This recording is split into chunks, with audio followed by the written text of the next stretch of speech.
Good evening and welcome to Open Your Mind Radio. You have myself, Alan James. And myself, Stephen George. Good evening. Good evening. It's Sunday, the 25th of March, 2018, and you probably hear from my voice that I'm not feeling too well, blocked up with a bit of a cold and all that kind of stuff, but there you go. Nothing to do with, you weren't singing, no? Not at all, not at all. We will soldier on anyway, and we'll crack on, and we'll see how I feel during the show.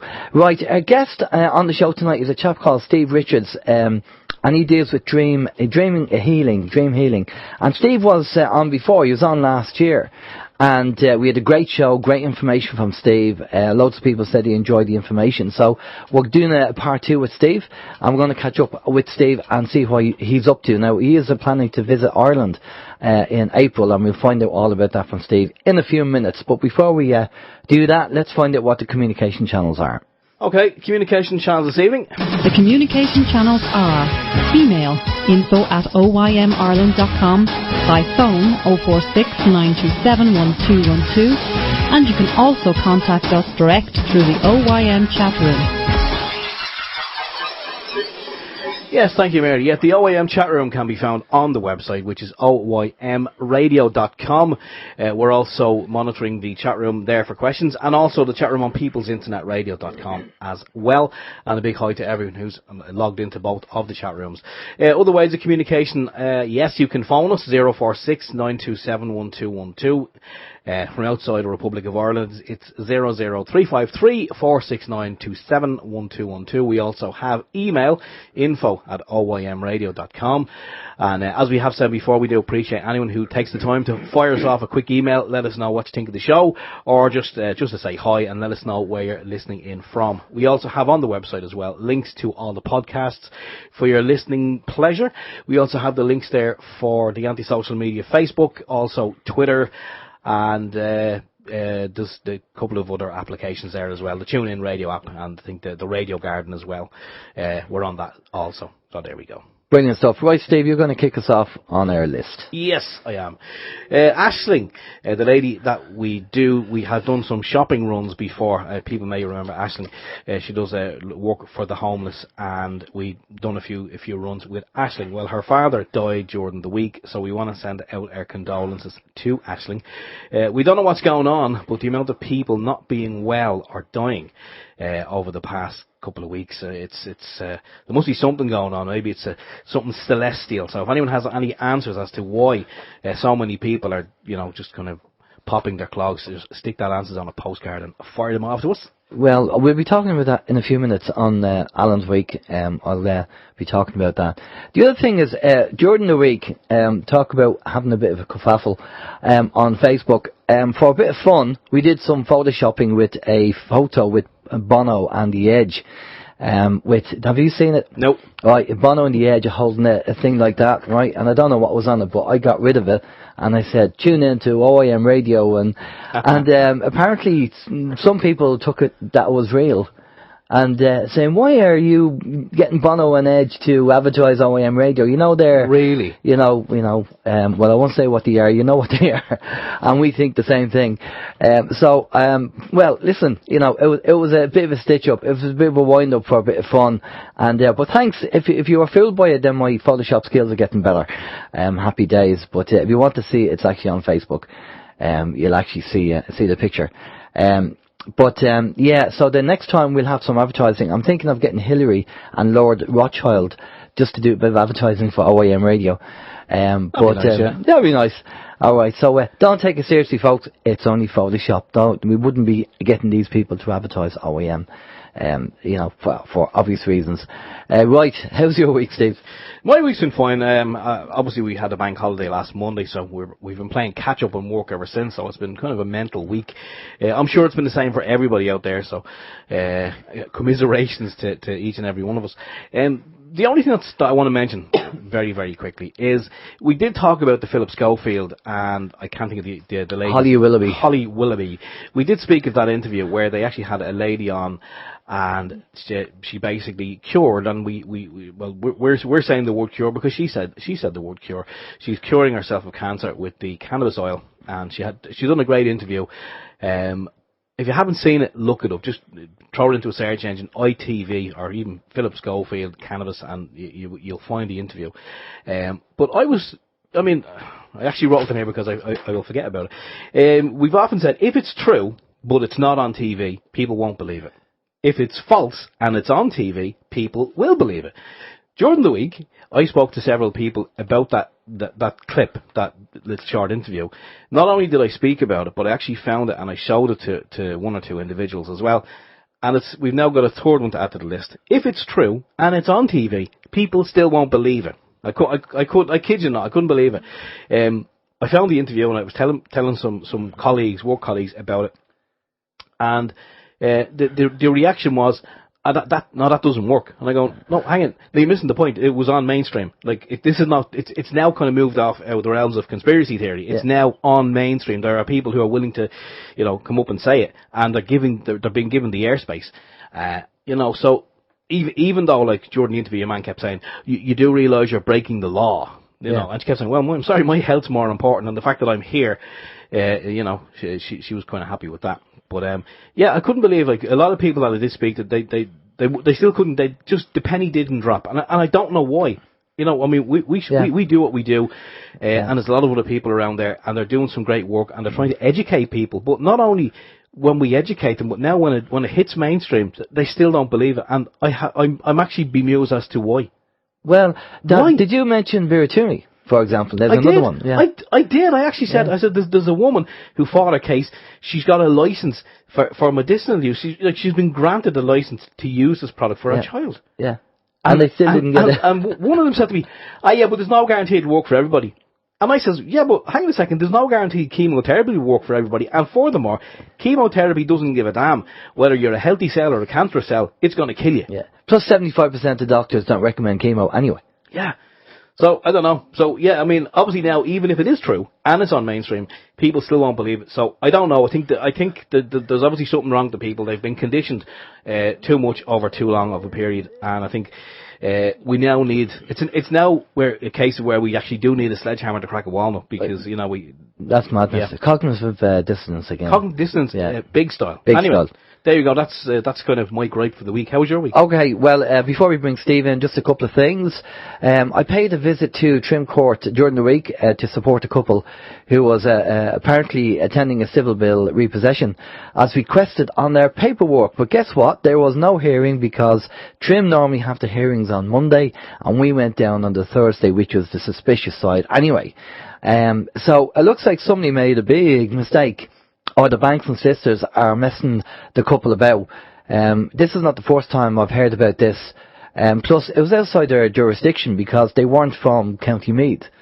So, now we've heard this before, where solicitors and banks actually play the psychological game, the psychological torture of making mistakes, inverted commas, just to kind of get people on the back foot. But lucky enough, the couple who are involved are stronger than that, and they know the game, and they're open-minded, and they know how the system works. So they're up for the fight, so, which is great news, and it didn't faze them. So, well done on that. So I think we're going to be probably, we might have to go back to Trim Court. I don't know, we'll have to see. But, I haven't been down in Trim Court for a while, actually, so, it's hasn't changed at all. Now, the second thing on the list here is what we said earlier on the show. Now, I'd like to hear from people if this is the case, but maybe it's just me. But all I've been hearing about is people who are either dying or people who are not well. I mean, I have a few family members in different levels of health at the moment, and technology seems to be going mental as well, mobile phones in particular.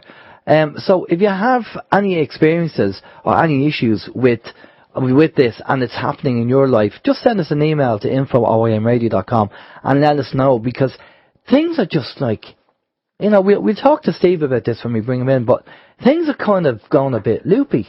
I don't know whether you're feeling that, Steve, at all, whether you have family members passing over, or ill health, or technology just not working, and problems. Well, health-wise, more than on the health front, there are several people that I know who are kind of in ill health at the moment, and every now and again you will hear of one person or one or two people. But this over the past 2 weeks, I've heard of several people who are in very bad health.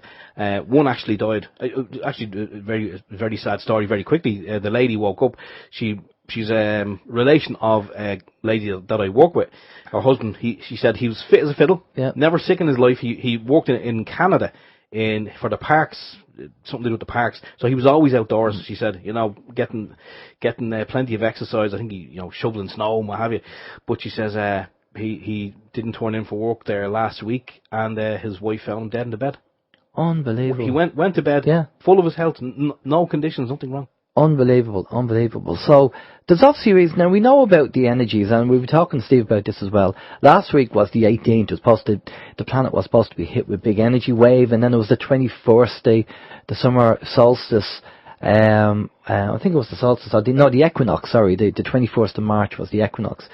And all these things were supposed to happen. Well, I didn't feel anything, didn't notice any different. Than about you, Steve. Have you felt that any different? I felt very tired. Yeah, I have been very. But does that mean we're not part of the chosen few? Well, no. There's a lot of people feeling tired. Funny enough, that is happening as well.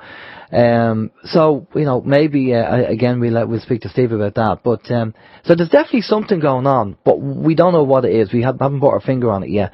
But there's definitely something going on. And then the last thing that I just want to mention before we bring Steve in is there's a YouTube channel which I just came across called Universal News Media. And basically they have video footage, apparently, of planets near the Earth that can be seen through weather cams which have not been filtered by the cabal.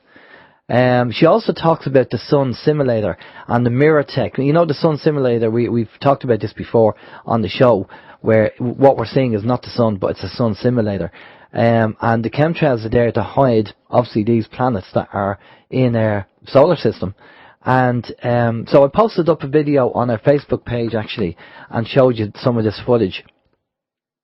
And this is undoctored photos because they're not filtered, so you can actually see them. So again, something to make up your own mind. But it's called the Universal News Media, is the YouTube channel. Have a look and make up your own mind, see what you think yourself. But interesting with all these planetary bodies around the Earth, as to what's going on, what are they hiding, and what's going on. So anyway, so there you go. So we're going to bring our guest in. Steve Richards is involved with Dream Healing. Steve was on the show, as we said, last year, and we had a great show, great information. Loads of people thought it was brilliant information. So we've asked Steve to come back on again and to do a part 2. A couple of things. One thing we want to clarify with Steve, because obviously from the last show we'll talk to him about that, and then we'll talk about everything that's going on. So, and by the way, Steve is in Australia, and it's like silly o'clock at the moment. So I think it's like about probably now it's probably about 3:15 in the morning or something like that where Steve is. So fair play to Steve for getting up early and coming on the show, because that's like in the middle of the night for us. Good evening, Steve. How you feeling? Yes, can you hear me? Oh, we can hear you. There you are. How are you doing? You all right? Yeah, fine, thanks. Good stuff. So you just said that it's silly o'clock over there at the moment. What time is it now at the moment? 4:10 in the morning. 4:10. Well, fair play to you for getting up, coming on the show at that time in the morning. That's way past our bedtime. We'd be still in bed. Again, thanks, Steve, for coming on. Much appreciated. As I say, last time you were on the show last year, we had a great show, great information. And a lot of people enjoyed the show and the stuff that you talked about. And so we're doing a part 2. This is our part 2. So for people who didn't hear the show last year, can you just give them a quick bio on your background and what you're involved in? Okay, background. The system's called Dreamtime Healing using Holographic Kinetics. It's in 2 parts. Dreamtime Healing. I'm an Aboriginal descendant, and for 60,000 years our culture survived in nature by understanding nature and the laws of nature. So what I teach is the old culture, but at the same time I've spent 50 years of research to understand the science behind this old culture and take it to a whole new level. So today we understand how to access the cause of an effect, how to unfold time and space upon a dimension, how to work with people. I go into high security prisons. I turn people classified as mentally insane around by removing the forces that are within them. How prisoners are stuck in time, repeating the patterns over and over. So in 50 years of research, we've taken this knowledge to a whole new level where we've taught 1,200 students in 42 countries around the world how to make changes to their own country and to people in their own country that are suffering. Okay. Yeah, so as Alan said, for anyone who didn't kind of hear the previous interview, that's kind of that's where you're coming from. So yeah, hopefully we're going to have some great information and some great questions as well this evening. And we'll get into the subject matter now. There is something that we just need to have a chat about and then move on from, and maybe it was just a misunderstanding from the last show, but it's worthwhile saying it and just getting it out there. What happened was maybe we didn't understand your training, or not the training, but what you offer clients. But on the last show, after the last show, we got contacted by one of your clients over here in Ireland, or one of your students, and she did send us an email and said, she just said, would we be able to advertise that she offers the service that you've taught her over here. Now, obviously, maybe she wasn't familiar with OYM, but at OYM, we actually don't do that unless we actually try out, especially if it's a service. If it's a book or something like that, it's not too much of a big deal, but if it's an actual kind of therapy or treatment, we would actually offer to be the guinea pigs first, to actually do it, because we don't think it's fair letting our listeners go off to somebody that we don't even know and we haven't tested it ourselves. And then we said, well, if we're not kind of, if we don't have a need for it, maybe we could find somebody who has a medical symptom that they could go along.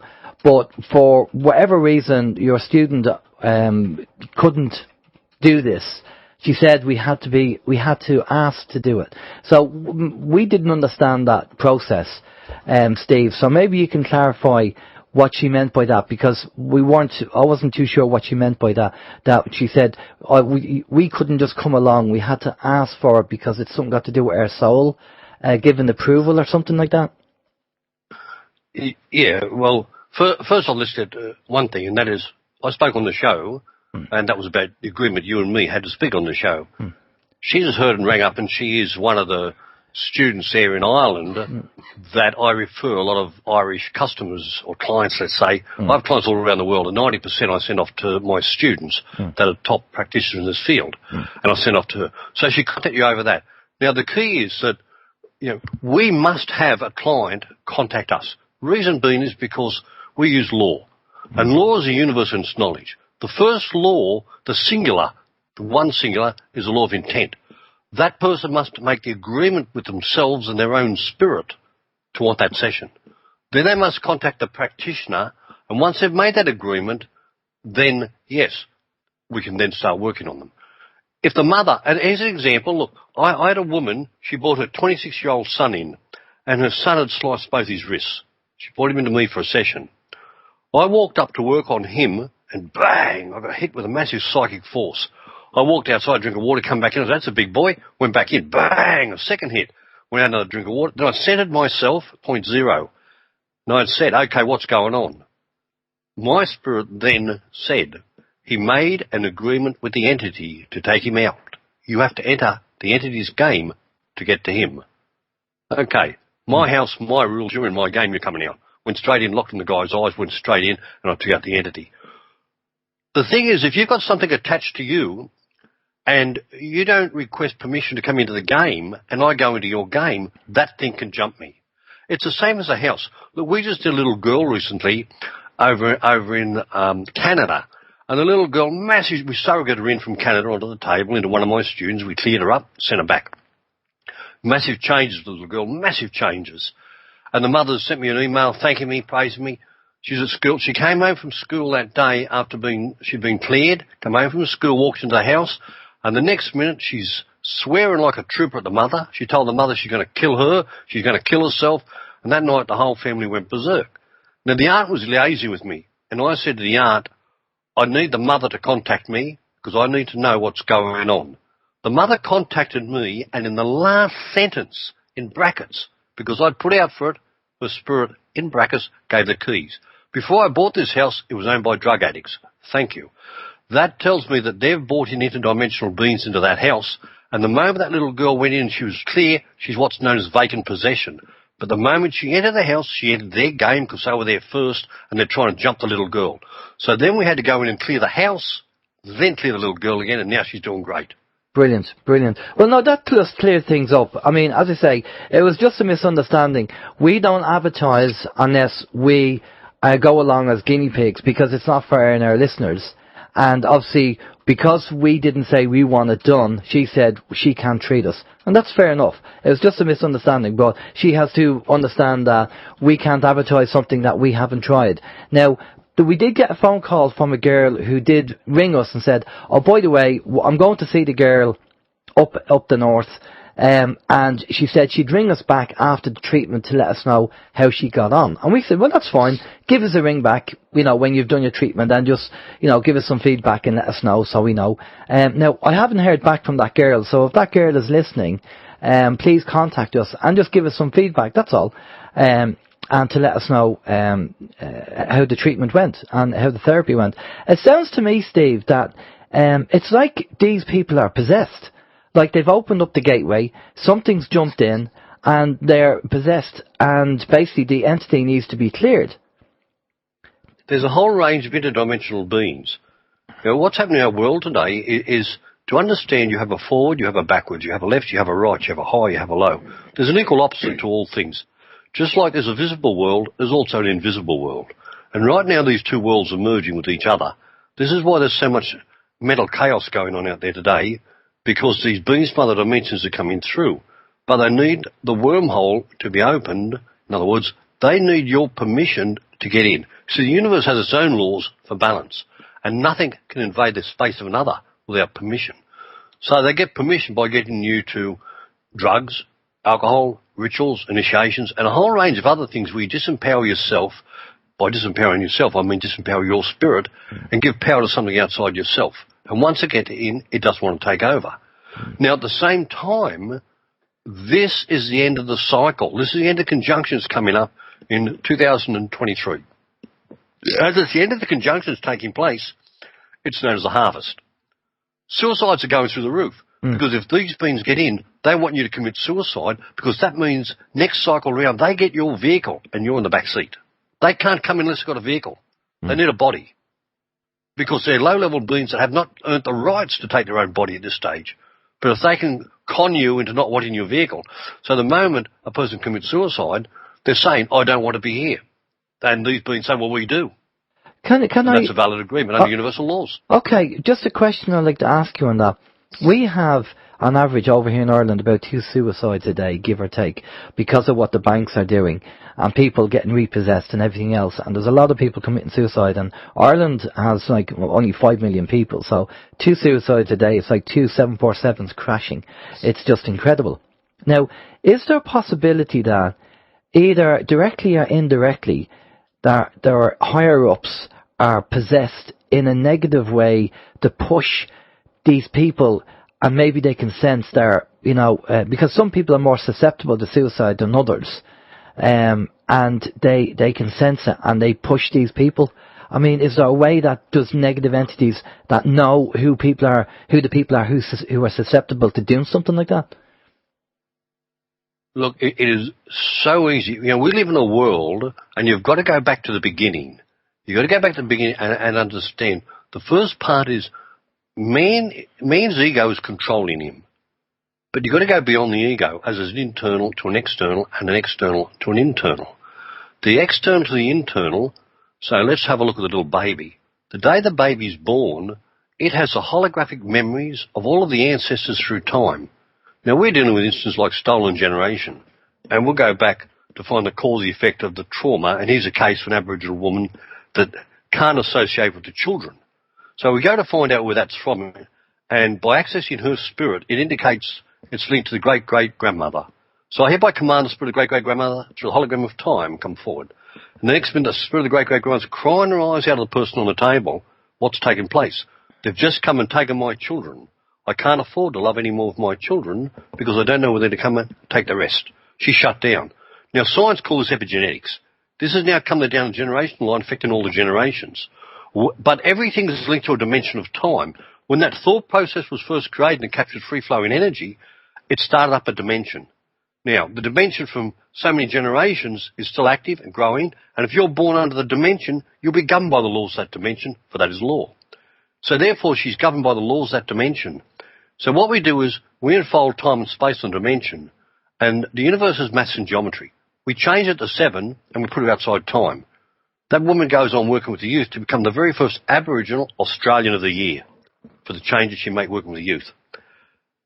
What takes place is that, we have multi-dimensions out there, multiple beings in multiple dimensions, but we also have these genetic issues that are coming down through time. Now, the ego's running the body, but once that little baby's born, mother starts programming it, father starts programming it, the school is programming, the government is programming, the church is programming.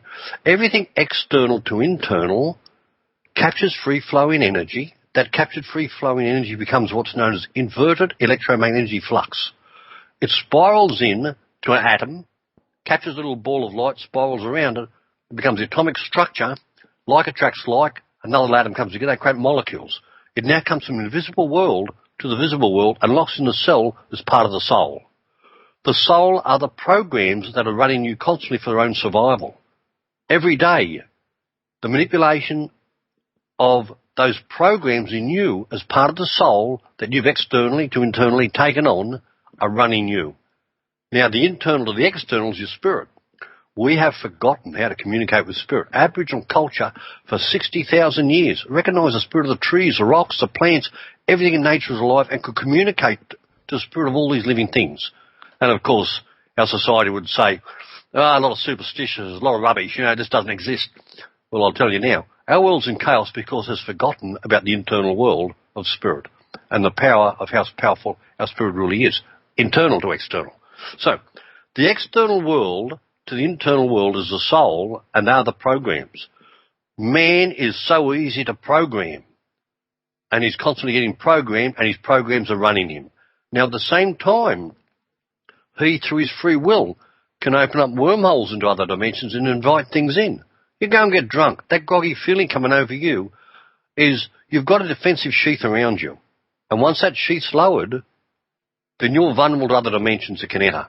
When you take drugs, you enter wormholes in other dimensions. There's many dimensions out there. Those beings now, because you've entered their world, have a right to enter your world. Once they get in, they don't want to leave. So there's a whole range of beings from other dimensions coming through right now because we have the invisible world and the visible world merging. Now, at the same time, CERN's opening wormholes to other dimensions. That means it's inviting bigger things in to our ionosphere on the extraterrestrial dimension now. That's scary. That is scary, and things are getting worse. Steve, you have a question there for Steve? Where are we? We're saying, Steve, that if an entity can enter a person through drugs and alcohol, what about, and you spoke about the young girl earlier on, what about the young children who don't drink and don't do drugs? The likes of vaccinations, would that be classed as drugs, or rituals? When you say rituals, would it be like a religious ceremony, just for clarification? Look, again, let's just go back again, because we're talking about a variables here of different species. Now, when we talk about an entity, your thought captures free-flowing energy. That thought becomes a thought form. Once it's locked into your cells, the thought form becomes a life form. The life form has the rights to survive like everything else in this universe, but it only knows the program which is in the soul. Just say it's anger. Then it will rearrange the universe to conform to situations and get you to trigger anger. As you act and react, your action and reactions feed it, and it's learning about intelligence, it's learning about you. It's growing. As it grows and sets you up more, it eventually evolves to another level where it becomes an internal created entity. Once it's an internal created entity with intelligence, it can create a compulsive disorder, bipolar, schizophrenic. You want to name it, they're just labels. Yep. But it's intelligent by itself, and it's trying to run you so it can take over you. Okay. Now, if you let him loose, he now becomes an external entity, and he usually heads down the local pub. When someone's got the doorway open and it's party time, and he can jump the body at party time. But then there are a whole range of other beings out there. You've got animal spirits that can take over humans. You've got human spirits. I work with soldiers of war, and every soldier I've ever worked on, every soldier, take 40 years after Vietnam War, I have spirits of Viet Cong speaking Vietnamese out of the body. I send him back in time to what took place in Vietnam. We unfold time and space. We put him outside time, we change the future, and once we release that spirit, he's no more stuck in time, and all of a sudden that man that goes from insanity to sanity. What you were saying there kind of verifies obviously what the likes of Alba Wyman does, Dolores Cannons and the QHHT. Now, Alba Wyman, what she does is regressional hypnotherapy, but what you've just said, I've seen Alba do on her videos. Now, say a person, she regresses somebody, and if somebody has a pain in their arm, or somebody has a pain in the knee, whatever, well, Alba actually speaks to that pain, and it turns out that it's an entity. And that entity, you know, obviously is floating about, and then they attach themselves to this person, maybe through a thought process, and then Alba speaks to that entity, and she says, why are you there on their knee, or why are you there, why are you causing this pain? And she speaks to it, and she actually, through the aggressional hypnotherapy, clears that entity, clears that pain. So, obviously, that kind of ties into what you're saying, what it seems to be anyway, Steve. Well, we go a little bit deeper than that. Yeah, because what we do is that we access the spirit, and the spirit will tell us how, where, when, and why that was created. Then we move to when that was created, we find the dimension. Then we move from the dimension to the stress point where the pain is in the stress point. Then once we find the stress point which is linked to that, we then link that, because it's all part of one big dimension. But that dimension may have been created lifetimes ago, and it just got activated. I call it a sleeper. It's been asleep until it's activated. Once it's activated, it's now awake. Once it's awake, it's now active, and it sets up the same cycle because it's a dimension of creation that's never been cleared. It's only been asleep. Yeah. No, as we study the science and understand this more and more, we realise that there's more to life. It's not just the physical, but it's the spiritual, and obviously these entities and spirits going around and attaching themselves to vulnerable people or people who are open to it.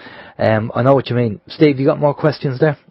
Well, you're saying if this entity can attach itself to people, I mean, obviously we've heard before that when people are playing with the likes of spirit boards or Ouija boards, that obviously spirits can come in and attach themselves. But let's say for children, young children who they don't drink, they don't do drugs, and all of a sudden a spirit may attach themselves, they go to the doctor, it's schizophrenia or ADHD or bipolar, any of these other labels that are hung on people. So obviously they're going to be treated then with medication, which obviously, I mean, that's obviously going to further open up their vulnerability to be attached by other spirits. I mean, if that can happen. Okay. What about sorry, I just want to get this bit in, Steve, because it's just slipping mind. But when children are playing, I mean, okay, let's say you see a child and my daughter does this as well, where she's playing and she may have two dolls, and the dolls are playing, and she's obviously narrating the whole scene, and then all of a sudden one of the dolls is angry because of something. Is that something that we need to watch out for? Like that child getting angry? Well, a lot of the time, the children are also going through a learning process. But at the same time, we've taken many people back to find out where these forces come from. And remember, there's a variable number of different types of beings out there. And we go back 5-year-old, what's happening? The little girl puts out for a friend. Now, you've got to understand how the law works, how the universe. The first in the universe is the law of intent. We go back with people and 1-year-old. Okay, what's happening, little spirit? I don't want to be here. I got the wrong parents. So what they do then is, because I don't want to be here, that's an invitation to things that do. They just acknowledge they don't want to be here. Yeah. So other beings say, we do. So then they move into what's known as altered reality. This other being can now take over that body, and it's running the body. But they're in altered reality. They become alters. Now, the fact is, we now have to take those people back to the cause and effect of where this thing came in. 1-year-old. I got the wrong parent. Well, you haven't got the wrong parents. What we find is there's a mathematical formula in this universe to how it works. And if you were violent to your kids in the past, then no man will escape the cycles of time. You'll become through with violent parents, and all of a sudden you don't like the parents. Well, until you go back and look at what you did to set it up, only then can we loop time on the dimension and put you outside time. So when you don't like the violent parents, you create this altered reality and move into an altered reality, and that's an invitation. When I hear people say, I wish I was dead, that's an invitation for people that don't want to be here. You hear people say, I don't want to be here. That's an invitation. The little kid, I want a friend. That's an invitation for a friend to appear. First will be the invisible world, then the visible world. This is why there's a mathematical formula, first in the invisible and then the visible. And the mathematical formula there, it links to Fibonacci mathematics of the moment that cause of the thought's created through 3 cycles of time. It goes through a pyramidal structure. At the base is the square, 1 to the square. Then all of that is invisible. All of that thought process is invisible. But then it squares itself 1 to the square to the cube, 144. When it drops into the cube, it drops into Platonic geometry. The first form of any crystallization of the molecular world starts with the cube. Then it moves into a tectohedron, isohedron, doctahedron, octahedron, where it locks in and crystallizes within your cells. It's now in the visible world. Then there are 3 dimensions of time. There's a past, there's a present, and there's a future. Deja vu. It's all happened before. It's ordained to happen again. But if in the present we go back at the past, we can create a new future by changing the outcome, so it produces a new future for the future. Right, so you're like changing the timeline? Yes, totally. Right. Nothing has to be the way it was. Okay. Now, you mentioned harvesting in 2023. So what's happening there? Tell us all about that. All right. Can you visualize a spring? And as you move through the spring, take any point on the spring at the top of the spring. And let's go back 360 degrees. And 360 degrees we have deja vu. It's all happened before. Everything's happened now, it's happened before. Now we move forward 360 degrees and we go forward 360 into the future. What's happening now has happened before, what's happening now is going to happen again.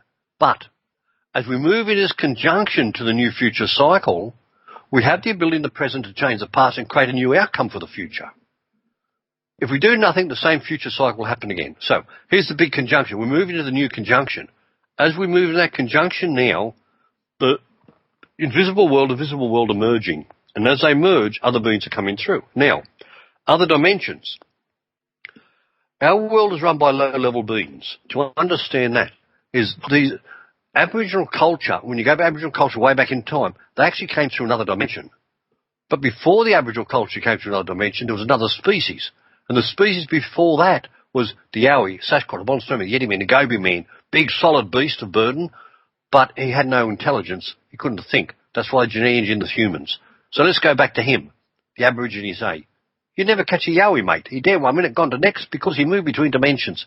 He's not yet molecular structure. It wasn't until the Adama and the Eve made it in the laboratory of Eden, or the Garden of Eden as you call it, that it created the first molecular mortal being known as Adam, which man is offshoot from. This is this molecular mortal world. So we live in this molecular mortal world, but there are many, many dimensions and multiple dimensions around us that we can't see into but can see into our dimension. Now, there's other dimensions because they're low-level beings. Let's take Aboriginal culture. Aboriginal culture came through another dimension of time, and with it came law, the knowledge of the universe. Now, these low-level beings haven't the rights to come through in a physical dimension yet. They need a body. They need you to go through drugs, alcohol, rituals, initiations to call them in. You've got to go back in time, and you've got to understand way back in time, these beings, the only way they can invade a human body was through initiations and rituals. So, we go back at the end of the last cycle of this earth, and you've got a planet out there called Amenia. And then you go to the old star system and you'll find Amenia. And they realise the only way to invade human bodies is initiations and prayer. So they form prayer in the name of the Father and the Son and the Holy Ghost. In other words, you've got the higher self, the physical, the spirit, the soul, to Amen, short for Armenians. Where'd the first Roman Catholic Church come from? Armenia. Where'd the first Pope come from? Armenia. Let's take the old star system. Let's take the new star system. Let's override the new star system, the old star system. And Armenia today is called Alpha Draconis, the home of Draconians. And that's why the temples were set up with the gargoyles and winged serpents on them. Because they would entrance you. The entrance was short for entrancement. And you'll be entranced to the entrance and down to be altered at the altar. You've got to understand the game that's been going on since the beginning of time to entrap man into their dimension. Even the Pyramid of Giza is based on the mathematical formula of the entrapment of this physical world by other dimensions. Now let's take it further than that. let's go into politics. Do you think politicians run this world? I've got news for you that they don't. The politicians go in through their secret societies, and when they enter the game of another, their bodies are taken over by these beings. The mind of these beings, the mind of these politicians, is a subtle manipulation by these other forces. And these other beings are running our world today. And when you start to understand that, then you understand why there's the chaos in our world today. Yeah. Well, that's it. I mean, we do talk about that on a regular basis regarding the Dracos, and, you know, you hear an awful lot about walk-ins and stuff like that, and people being controlled, and the politicians are just there as puppets. Does that mean that all politicians are bad? Well, I suppose you don't climb the ladder unless you're, like, open or susceptible to joining various clubs and, you know, the secret handshake club, you know. But there are independents. Yeah, there are independent politicians. You know, there's politicians who will, and even people who are higher up in the military who are not part of the system, and people lower down who are involved in the system. And that's happened a few times where just because a lieutenant colonel has a high rank, they think, well, sorry, but it's a need-to-know basis, and there's people lower down who are seeing it because they're involved in the project. Now, there could be something more sinister going on, and we're seeing an awful lot of pedophilia and all that going on and happening.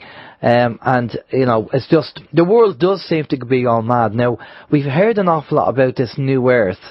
You know, whatever the energies are hitting the planet. And obviously, what I mentioned earlier about this website there, Universal News Media, and they have undoctored weather cam photos with actually planets you can actually see. And so there's an awful lot going on that we're not being told about. And but definitely this talk, and Dolores Cannon talked about this, and a lot of the QHHT people with all the aggression stuff have talked about the new Earth. And, well, I mean, last week's supposed to be some kind of energy shift. Now, I don't know about that, but we are seeing a lot of people dying, a lot of people who are sick. Technology seems to be going all over the place, especially mobile phones for some reason. And so there's definitely something going on, but I can't put a finger on it. So I don't know whether you've come across that, Steve, or your students, or whether they've, you know, is there any kind of collection of information where you said, look, there's a common a theme running through these treatments that we're doing. People are coming back and reporting the same thing. Again, the number of facets we're looking at here. So I'm just going to give you an example here in Australia. We had a storm, and they call it the death storm. Now, a storm went through Melbourne. 86 people died when the storm went through. And I had a friend who was at the hospital, and they said there was hundreds of people at the hospital all having breathing difficulties. Now, what they said about the storm, they said, oh, yeah, it was pollen from out west. It was pollen that was blown in with the storm.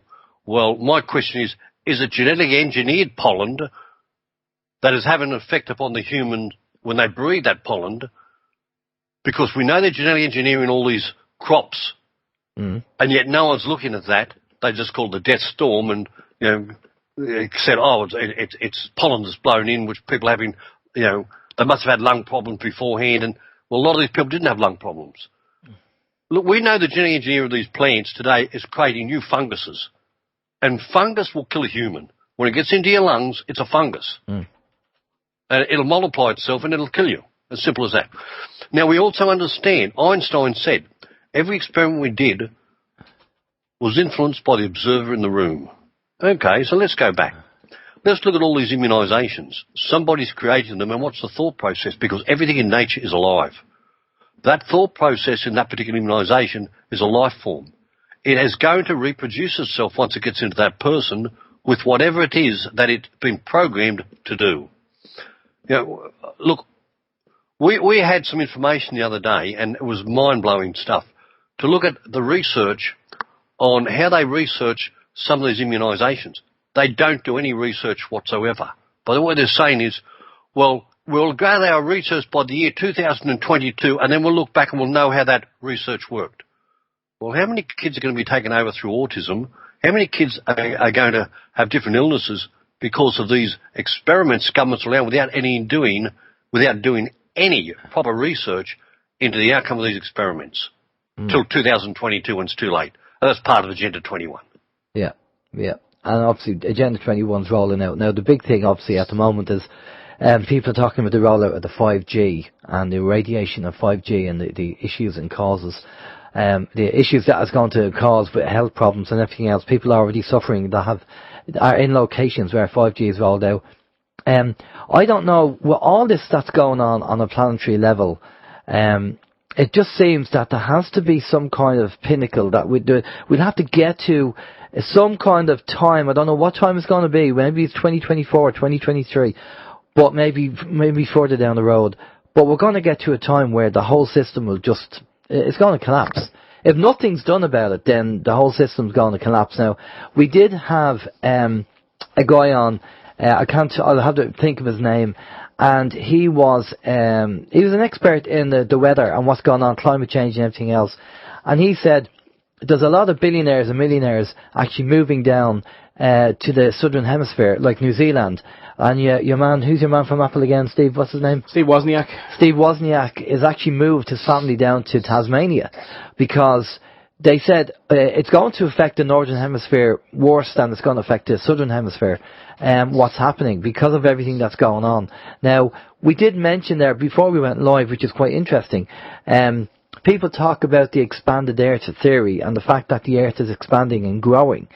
And we're talking about gravity and the difference that where the dinosaurs were at the time. You know, the theory that we've heard, and not how true it is that the Earth was smaller then, so the gravity was different compared to what it is now.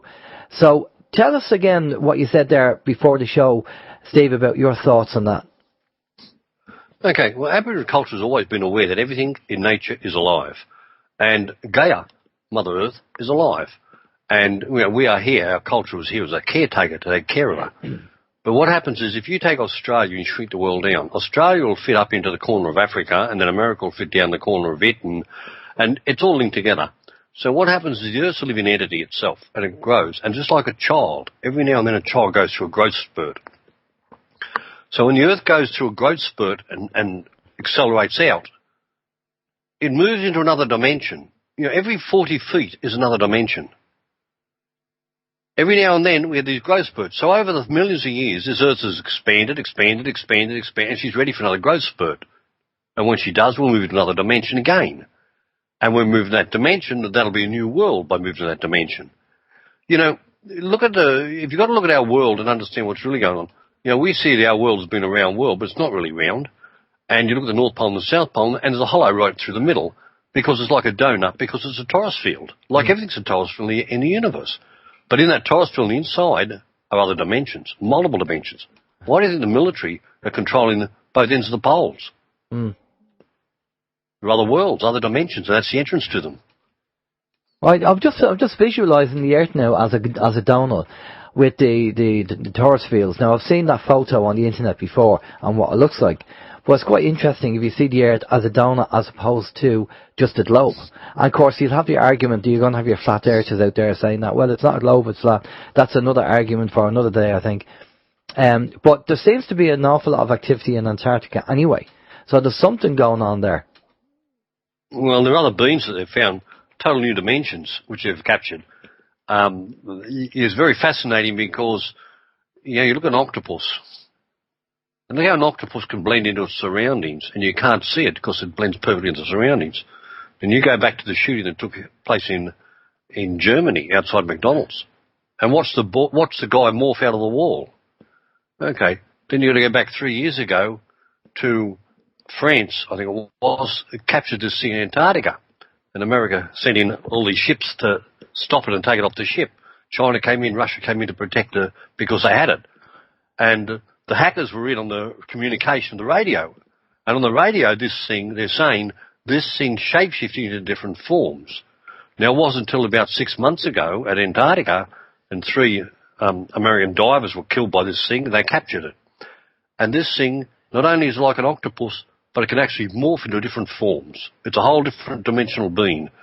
Now, we know under Antarctica there's a whole range of different things going on there. And this is why because this is all new. And new science, and of course the government looks at anything they get as how can we harvest it, how can we utilise it? Well, if you cross the genes with a human, what are you going to get? Something can morph into the wall. Thank you. Go back to the shooting. There's a whole range of other things going on in our world linking other dimensions. And we're not looking at that, and we're not acknowledging the fact that we are a multidimensional being in a multidimensional world. The octopus thing is quite interesting. I read the story, again, I can't prove it, but it was on the internet, about these guys that went to the Antarctic and came across an object, a creature that was like an octopus, but it killed a number of the group that went down because it was highly intelligent. And I don't know whether that's the same thing, but that sounds very familiar. Well, it quite possibly was, because, you know, anything unusual like that, you're going to find the military are definitely wanting to capture it, and things are going to happen when they start playing with other dimensions, especially things that have the ability to move in our dimension and shapeshift in any form. Yeah, there's so much that we don't know, and so much that we're not being told. So what's your take on the New Earth, you know, the whole idea that there's a New Earth? Have you heard about that or come across it? Well, I've come across and heard what people say, but I've learned over the years, I don't need to listen to anybody. What I do is, you know, my research of over 50 years has been linked to what we're finding, and by working with spirit and taking it in and looking at how this universe works. And remember, Aboriginal culture, I listen to culture and the stories of our past, and they're fully aware of the changes that are taking place. They always have been, because it's a regular occurrence that happens every 3,600 Earth years. We go through a shift, and we're ready for the shift again to take place. But at the same time, other beings come here from other dimensions. Well, I believe they're here now. I believe the chemtrails is keeping the clouds covered up so you don't see what's coming in. Yeah. I believe there's a whole range of stuff outside there that they're covering up so we cannot see it and not aware of it, because man's liable to panic if he sees what's actually coming in. Well, as I say, the video that I posted up on our Facebook page, if people go over there, you don't need a Facebook account to actually see our page. You'll actually see planets. The person is showing you planets, different planets that are there that are not doctored. The images are not doctored. And that's quite interesting. The YouTube page is called, now we've no link to it or anything like that, it's called Universal News Media, and they are just basically weather cam photos and videos of what they're saying. Quite interesting to have a look at. They are definitely covering up. I do believe the chemtrails are there covering up something so we don't see what's happening. Because if the chemtrails weren't there and there wasn't this sun simulator and we actually seen the planets that were there, I think a lot of people would just go into panic mode. They just couldn't deal with it. Well, it's also, if you go back and you research the Malaysian airline that disappeared, and the communication that was picked up, and the communication kept playing over and over again, was, you know, that they're not human. You know, communication went out there, and someone on one of the phones or something, when this took place, it said these things aren't human. They've got us, and these things aren't human. And just they kept playing over and over and over on the recording. We haven't, and this isn't the first time. I mean, you've got to go back and research, and, you know, extraterrestrial beings from other dimensions have been, you know, coming here and taking things and experimenting with the human species for, you know, thousands of years. Yeah. It's nothing new. Well, I go back, and I've mentioned this before on the show, a book that I read, I was told to read, called The Only Planet of Choice by Phyllis Schindler. And basically in that book, so many things in that book have come to pass. It was so true, where she was a medium and she spoke to the Council of Nine, I believe, and she gave them all this information. And we all know about Eisenhower and the deal he did with the ETs for, you know, we wanted their hardware and they wanted their software, which was the human beings to do genetic experiments and all that kind of stuff. So that's all. I mean, we've all know this. We've all been down that rabbit hole. We've all studied that, and we know that takes place. But this adds another kind of dimension to things, because there are other things going on, like the jinn. The jinn, I believe, are, you know, dimensional entities as well, more so known in the Far East than over here. We probably have our own names for them. We've elementals over here in Ireland and the UK, and we call them certain names, but the jinn might be, I don't know what the equivalent would be over here, but the jinn are supposed to be like that, you know, and I'm not too sure whether they can actually take over somebody's body, but we've heard about this, about being careful with it. Do you know much about the jinn? Yeah, sure. To me, look, again, it's just another word for an interdimensional being. Okay. Look, if you go into it, how many animals are there in the world? Thousands. Mm. How many dimensional beings are there? There are thousands. Yeah, we classify them in three groups. The group we classify is the internal external entity, because he's created by your thought. Your thought actually creates a life form that's got the right to survive and evolve. That becomes the entity. Then we've got animal spirits and human spirits who can take over human bodies. If you kill an animal or a human without permission, then you cut short and you destroy his vehicle. He has a right to continue living in your vehicle, so he can jump your body. Now, that spirit's and then he comes through time with you, and you can be living his traits through you. I mean, we've had many clients live in the traits. I mean, we've got one woman, example, she's had 3 spinal operations, riddled with pain. She gets to me 40 years later, put her on the table. So spirit indicates 18, go there. Next minute she's screaming and stirring on the table, I totally forgot what happened. Head-on collision in a car when she was 18, the other woman died. So I checked for what's known as reciprocal exchange of energy. And sure enough, the spirit of the other woman's in there. I brought her up. You should have heard the bitch, I'll fix her for killing me. I said, whoa, spirit, listen to me. Everything's happening now has happened before. Everything's happening now is going to happen again. Do you want the same thing to happen again? No. So we unfolded time and space, put her outside time, and released her. The moment I released her, instantly all her spinal issues she had disappeared. Weren't hers in the first place. The woman in the car died of spinal injuries. That spirit had the right to jump the body and to continue living in her body. So you got the spirits that can take over bodies. Look at people that bark like a dog and pluck it like a chicken. Tourette's. Yeah. Animal spirits. What about the likes of, I have a family member who suffers from major migraine. Have you come across people suffering from migraine, and have you found out what the problem might have been? Look, it varies. Every client is different, and everything is unique and different. You know, we go in, look at, okay, where's the cause effect? When I ask spirit where it's coming from, it'll take us. You know, there's physical things that can create the migraines. There's etherical things that can create the migraines. Yeah. There's a whole range of variables, but every single case is unique and different, and we never know the outcome of any single case. It's a matter of, let's see where the spirit says we need to go. Let's take it there. Your reality, it's not my reality, your reality.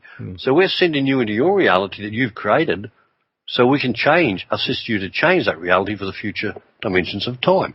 So, as I said before, you've got the entity is one dimension, you've got the spirits another dimension.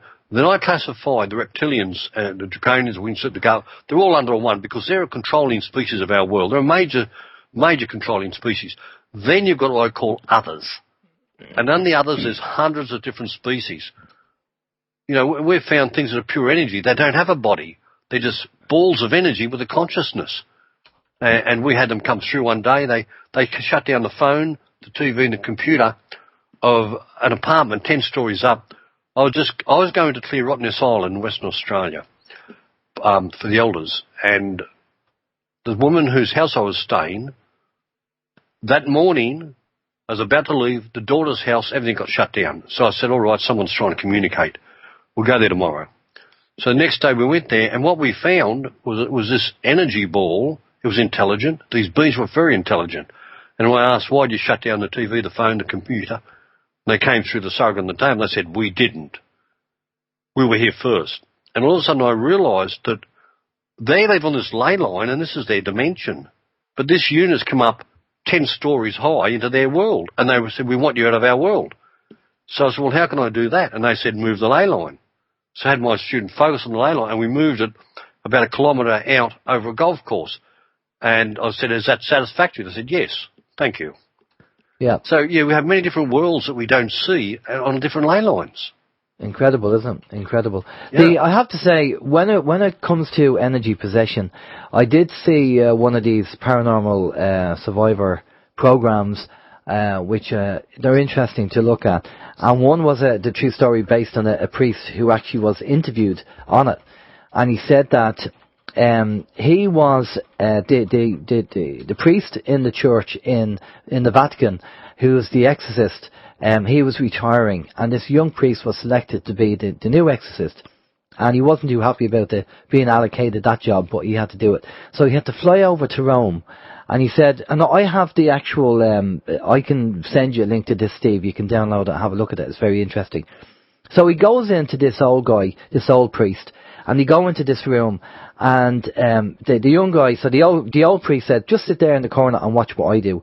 And of course, you see this young lady coming in and goes, hello, Father, how are you? And, you know, all that. And she sits in the chair, and within a few minutes, bang, the entity kicks in, and she's like floating off the chair and everything else, you know.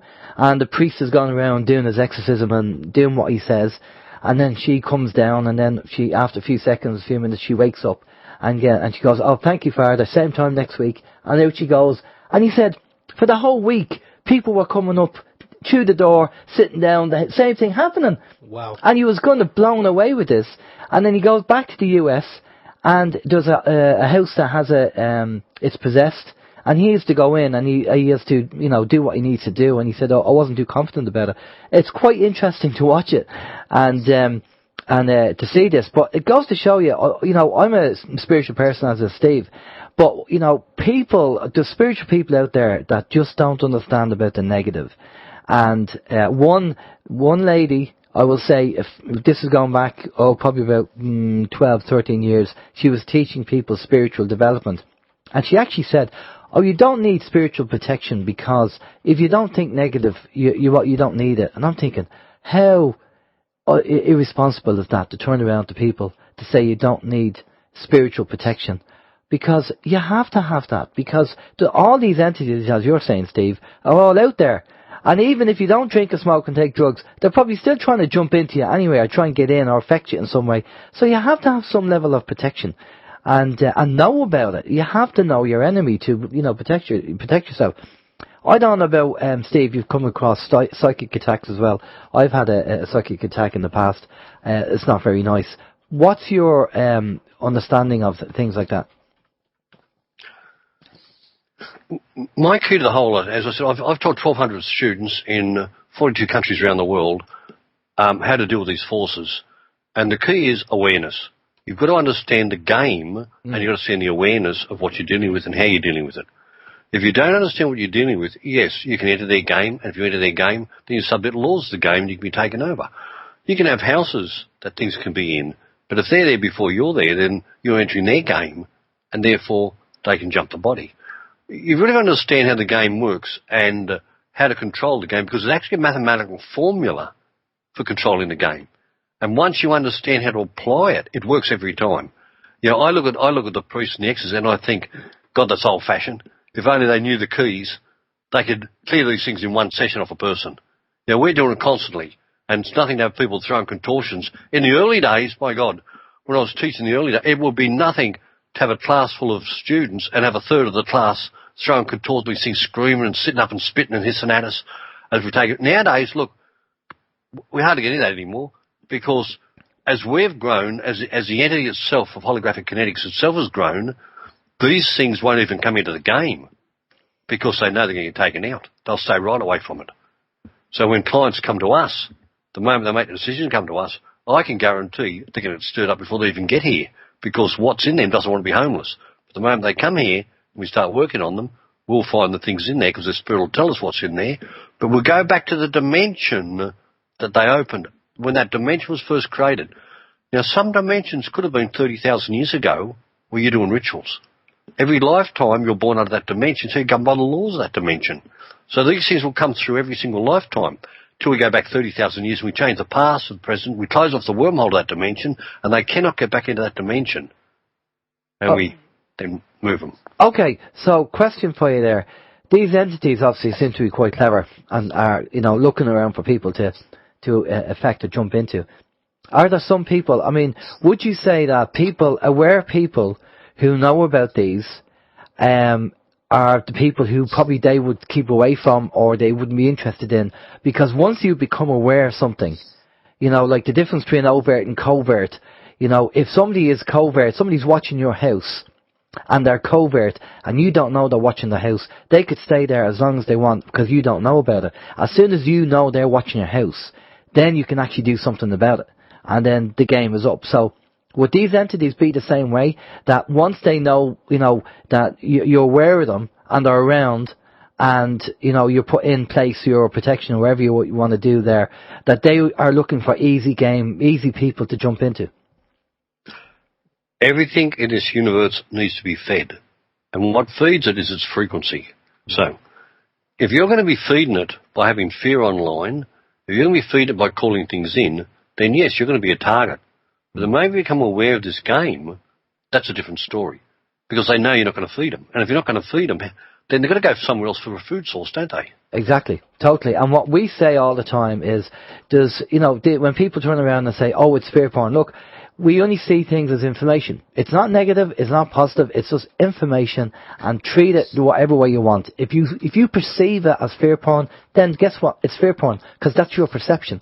You have to stop that perception, see it as just information, and go, oh, it's only information, and that's it. And stay away from the whole fear thing, because there's a lot, and this is what we've said before on the show time and time again.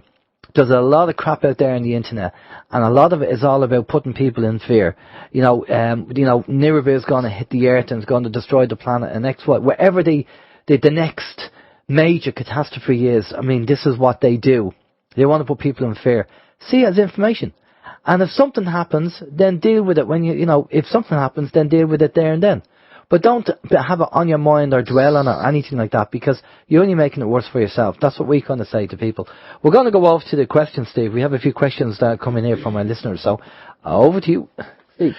Right, just in relation to leaving ourselves open for entities to enter us. Some people said a long time ago, Steve, that certain music, i.e., heavy metal music and stuff like that, you go back to the music of the 60s and 70s, that that could maybe lower your shields, if you like, and let entities in. But the fact that most of the music is all on the same frequency anyway. I think it's 432. 444. Should be on 432, yeah. Yeah, 432 is allegedly the healing frequency, but it's all on 440. So does it? I mean, if you listen to music, if it's all on 440, then would it be safe to assume then you're safe? Well, there's two, again, different facets here. One, if you go back to Orpheus, god of music, Orpheus, the music was 375 hertz. And what that did was it brought the organs into balance. The whole body would be in balance constantly. So what they did, they beheaded Orpheus and they moved music up. And as you said, it's up in the 440, 460 hertz. Now, for a start, that throws chaos into the body itself. It's not a frequency of harmony, but listen to the words of the music, because so many times you hear the words of the music. I took my students down to one of the local pubs once. I said, look, when you come down, and I'm going to show you entities. So this will be interesting. So we're sitting down there, and they're playing the music, and listen to the words. Open up the door and let me in. Open up the door and let me in. This is the music that's being played while people are drinking, and subliminally they're doing exactly that, open the door and let me in. You've got to look at Katy Perry's song where I want to be a victim ready for abductions. Well, hang on, you're drinking and you're listening to words that I want to be a victim ready for abductions? Hey, what's the agreement you're taking on when you start doing things like this? You're going to be aware not only the music, the frequency of this harmony, but also the words in the music, because subliminally they're programming you. And that's, when a lot of people probably think that it's the likes of that, the Katy Perrys and the hardcore rock music and all that. But what you've just said there, open the door. I mean, there's actually an advert on TV mainstream over here at the moment, and I don't know what the advert is for, but they have music in the background and people are singing along to it, and it's a Paul McCartney song, and it's someone's knocking at the door, open the door and let them in. So I mean, it doesn't even have to be hardcore rock songs. I mean, Paul McCartney's kind of middle of the road, so I mean, obviously the same rules apply. That's it, because the word, people don't realise the word pattern, subliminal word pattern. You take it in. The moment you take it in, it's actually become a part of the soul. That's why it keeps on playing over in your head at times. It's already locked in cells. It's going to reproduce itself. And as it reproduces itself, the words that are going over and over become part of a reality. And they actually start inviting things in. Can I just jump in there? I'm going to be a bit of a devil's advocate, because wouldn't be you if you weren't. me being I'm a musician anyway, right? So and I do like my rock music. Well, you do say right? you say you're a musician. Yeah. I go on. I do. That's the rumor anyway. But the thing is, I think something like this. Now, I do agree on the frequency thing. Obviously, that has to be changed, but it's a bit like money. When people say that money is the root of all evil, well, money's not the root of all evil. It's what you do with it. You could give it to charity, or you could go and spend it and buy drugs and everything else. So money's neutral. It depends on its use. And I think rock music is the same, or, music can be the same. You know, like I play music, and sometimes that lifts my energy up, and I'm happier when you listen to music that you like, right? But I'm sure there's people that if you're drunk or you're taking drugs and you listen to the same music and you see it in a different way, then yes, of course, it will open up a gateway and probably affect somebody. So I would, that's just my own opinion. I've no proof on that. But I do feel that it's how you use it. I think it's important how you use it. Because music can be uplifting and be more positive. You know, it can be helpful for your energy and raise your energy and not bring it down. It depends on the words. Again, I feel that are in that music. Yeah, sometimes we don't even focus. We just listen. We don't know why we listen to it. And my question is it a life form that's already been created within you that you're feeding by feeding that music to it? That's making it stronger and more powerful within you. That's quite interesting because I'm guessing I'm not alone here, Steve. There's music that I would listen to it now, at the age I am, like, late 40s, borderline 50. There's music that I listen to now that I wouldn't have listened to 20 years ago. It kind of appalled me 20 years ago, and now I'm kind of finding myself, you know, going, oh, that's not bad. So, I mean, does that mean that there could be something growing inside of me over the years and I'm feeding it now? Is that a midlife crisis, is it? Well, I don't know. I mean, as an example, I mean, probably like you, we kind of grew up in the 1980s. Musically, that was kind of our era. And, you know, I liked certain music, but there was a lot of rock music that I didn't like. They like to say AC/DC as an example. And now I find myself over the past couple of years, I'm listening to that kind of music. And, you know, people did say back then that was the music of the devil and satanic music. But now, I mean, at this age, I'm kind of finding that I'm enjoying it. Actually, if you listen to the lyrics of a lot of the bands in the 70s, they were actually exposing what was going on. Well, that's true too. If you listen to the lyrics, I mean, Hotel California. You know, that's for one, you know, that wasn't a Hotel California, you know. So a lot of the rock bands in the 70s were actually had the lyrics, they were exposing what was going on. People need to go back and listen to it, I think. But okay, you have more questions for Steve there. Sorry, Steve, you want to I'll just say, yeah, I'm just going to give you a little example here of something that I've noticed for our Aboriginal culture and the radio stations here in Australia. And if you listen to the songs that are played across the Aboriginal communities, nearly all of the songs that are played are, oh, woe is me, oh, poor victim mentality. It's all songs that are down and encouraging the victim mentality. It's not uplifting at all. And they wonder why there's so many suicides in these communities. Because, and I believe a lot of it is purely simply that. It is the music they play, which is the Down syndrome type of music of depression and, oh, poor me, I'm a victim. Yeah, actually, I think it's not just there. I think actually, as I said, like my style of music that I would listen to would be kind of older stuff, but a lot of the new stuff that, I mean, I've got a 17-year-old daughter, Steve, and she listens musically. She's kind of my era. She listens to a lot of like 80s bands where the music is just kind of fun and uplifting. But she even said to me as a 17-year-old girl that a lot of the music that's kind of, she's noticed it because she's open-minded, but a lot of the music that's on mainstream that is the target audience will be the 17-year-old group. She has said that a lot of that is, if you listen to the words, it is negative. And like you're saying, she said it's like as if it's the words that are used are there to kind of just keep you down and keep you in fear or in sadness. That's correct. That's correct. And I don't believe it's an accident. I believe it's deliberate. Yeah. On another level, manipulation. Yeah, I've actually come across this in the music business, that people that were singing songs about love and happiness and joy and all that stuff are actually not, the record companies aren't interested, you know, because they don't want that kind of energy out there. So that kind of ties into that. It makes sense. But I think, again, you have to, for me, you know, if I listen to music, if I'm feeling a bit down and I put on a bit of music and it cheers me up, hey, that's worked for me. You know, if it helps with my energy. So that's just how I perceive it. But I wouldn't be sitting down and listening to music that's going to depress you. That's blues, I think.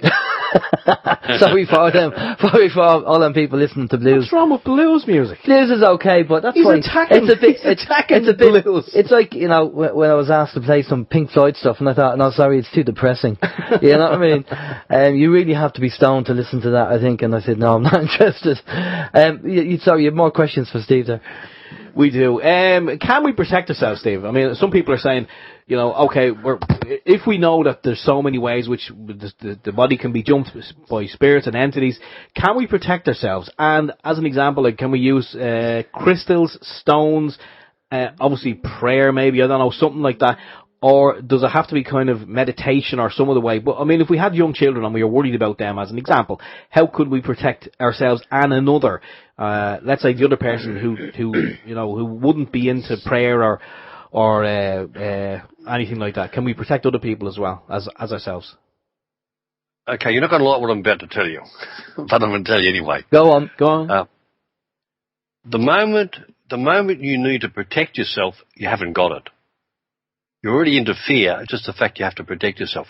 The moment you start to use prayer, you're disempowering yourself and looking and calling something outside yourself to protect you.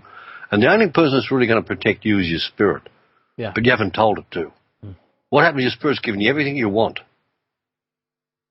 All the problems you got, you're hanging on to because of things you wanted, because you never told otherwise. I find the key to all this is awareness. Now, to understand that, this is a physical, molecular, mortal world. We have the rights to this dimension. These beings are coming from another dimension. Therefore, they're invading our dimension, and the universe itself has its own laws. And the law is a safeguard to stop the universe from having chaos. So every dimension has its own laws, but are the same laws. Nothing can enter this dimension without permission. Anything enters this dimension without permission, we can deal with it for entering this dimension. So the moment we become aware this is our dimension, and nothing can enter, we don't let it in. Out, bang. Send it out straight away. And know that we are in control of our dimension. We don't invite anything in. If we take the drugs and we take alcohol, we, through our free will, are opening wormholes of these dimensions. Free will choice. Yeah, no, well, when I was talking about protection, I'm talking about your own visualization of protection. I'm not talking about calling somebody in to ask for protection. You do your own protection. Work with your own spirit and do your own protection, not calling another entity in to help out. You have to do it yourself. I think that's... And that's what I'm saying, is the fact that if you need to call... Look, the moment you become aware that we are multidimensional beings and that this world is our dimension, that gives us enough power in ourselves. Now, the moment we start to acknowledge our own spirit and we work with spirit, your spirit is they're petrified of your spirit because your spirit's evolved to another level. It's higher than they are. And your spirit will keep anything from coming into your field, but you've just got to tell it. If you invite in and says, okay, you invite in, I can't do anything, I'm here for you, tell me what you want. Yeah. But if you don't tell her what you want, then it's going to allow it to take place. It's a bit like having your own genie, isn't it? You have to tell it. It is. You know, excellent. Well, that's what, you know, I think that's important. It'll just give you what you want, as you say. Now, we have an email coming in from a chap called Terry, and I want to read this out because this is quite important. Again, the power of the mind.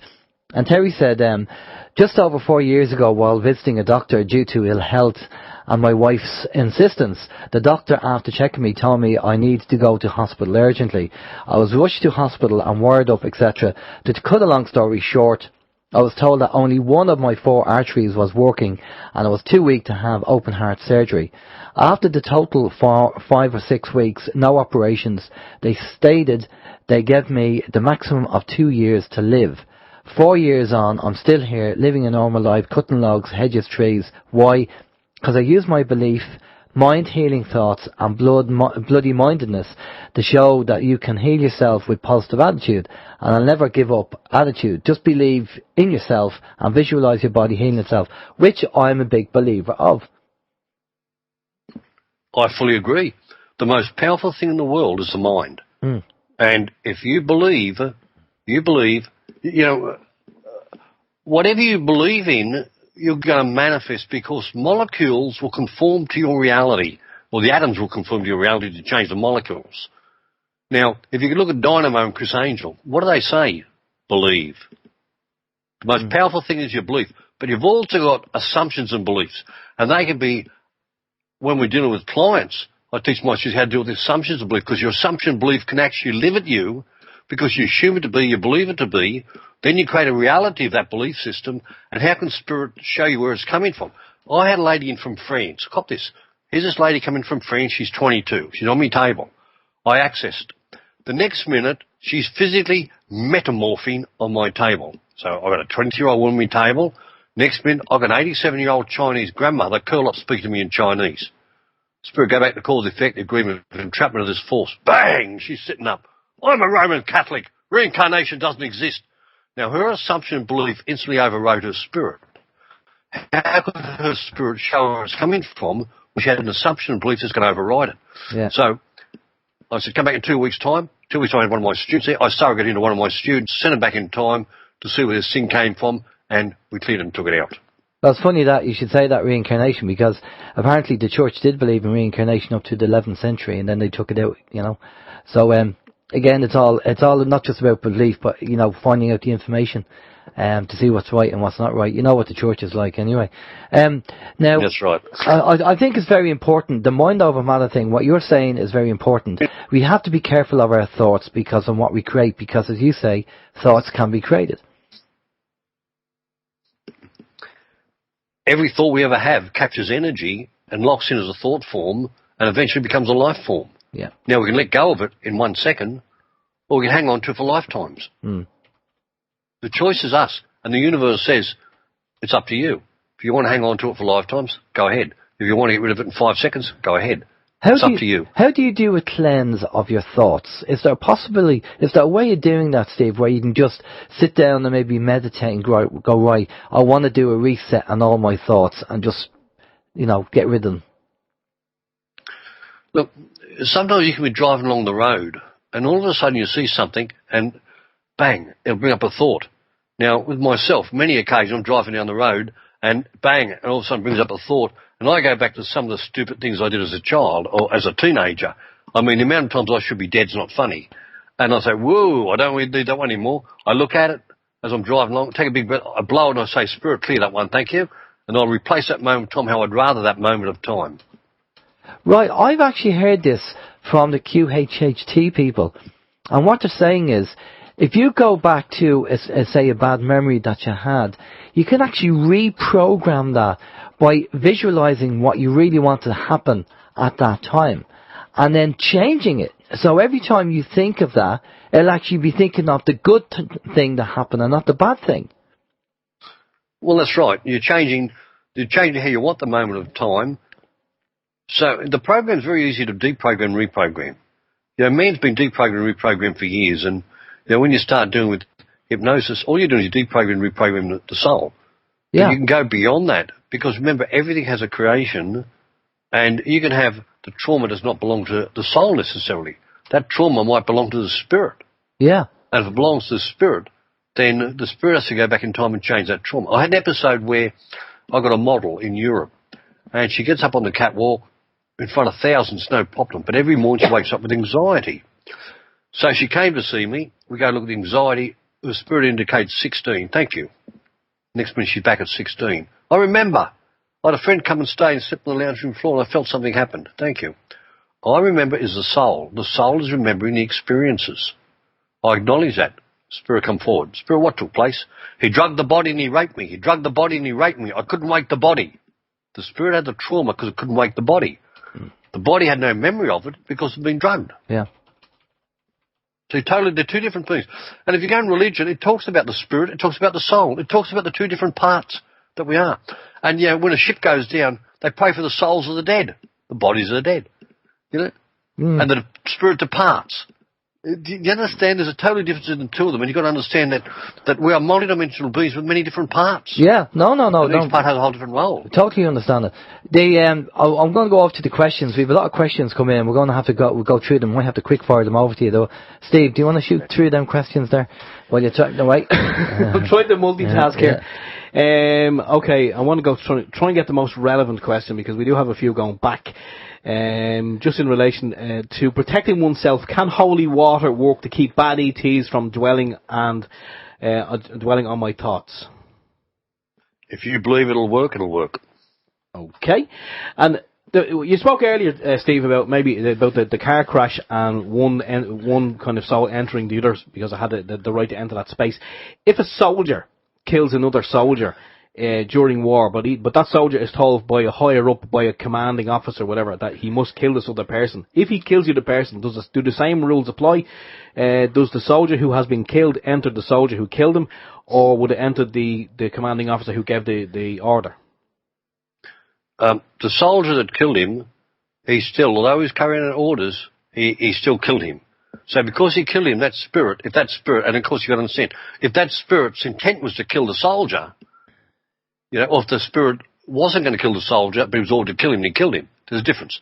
If the person's going to kill that other soldier, then virtually the universe looks at it as being defending yourself, and that other being's committed suicide. But if he's not going to kill and you go and you kill that person, then he has the right to continue living by jumping your body. Now what can take place is he can possibly take you out down the track, and when he does, he can then jump up to the guy who ordered it. Mm. Okay. At another level. Okay. Right. Just going back again a little bit further. Moon Girl on People's Internet Radio was wondering, can Steve explain, I'm going to try this pronunciation, Uli, U-L-I, Tara, the Aboriginal god. Can you give some information on that? Well, Tara, never heard of that one. Okay. Bayama we have, and there was also, there's a lot of protection there. My blank on it. I'll get that in a minute. It'll come up. No, it's okay. We had to make allowance. So I haven't heard that one at all. No. Okay. What about CERN? This is a question come in much earlier. Can you tell us who runs CERN? Well, CERN's, many countries are involved in CERN. It's the biggest proton accelerator in the world. It's not the only one, but, apparently China's building one even bigger. Apparently I've heard there's built one in Australia under Albury. Apparently America's got... Look, they're all building them and they open wormholes to other dimensions. So that's obviously the primary goal, is to open up these wormholes. That's correct. In other worlds. Okay. Yeah. But we actually heard some information there. I can't remember. Was it maybe Thomas Williams may have told us, but that these particle accelerators, that as much as they tried to activate them and to open up these wormholes, that allegedly higher beings had deactivated them, and it was said that no matter how hard they tried, they will never open the wormholes. Look, I don't know about that, because you have certain areas in the world where you've got grid points, and those grid points become wormholes. Now let's go back to Aboriginal culture again.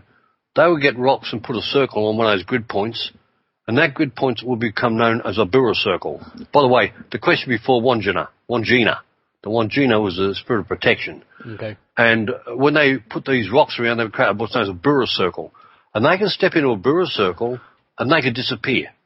They come out somewhere else in time, or move and come out another different location, or another grid point. So we have these natural grid points around the world that open up. I've heard that there are a number in England that the military control that at certain times of the day open up. And if you go into it, you come out somewhere else. Right, okay. Steve? Yeah. Okay. We just have a comment in from Graham. And Graham said, if I listen to Lady Gaga, it's disturbing. Out of sync, backbeat, pretty sinister. Well, we know she's one of them anyway. She's one of the cabal, controlled opposition, Yeah. I can't say I've in the music business, yeah. I haven't heard any of her music, so I don't know.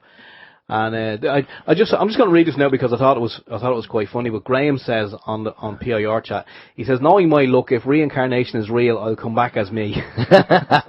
Yeah, that would be a bad deal. But I will say that we've talked a lot of things tonight on the show, and there are people out there who just don't understand it, and the best way they deal with it is humour, which is fine, which is okay. But they just maybe are not on the path of knowledge and haven't got to the level where they'll understand this kind of stuff.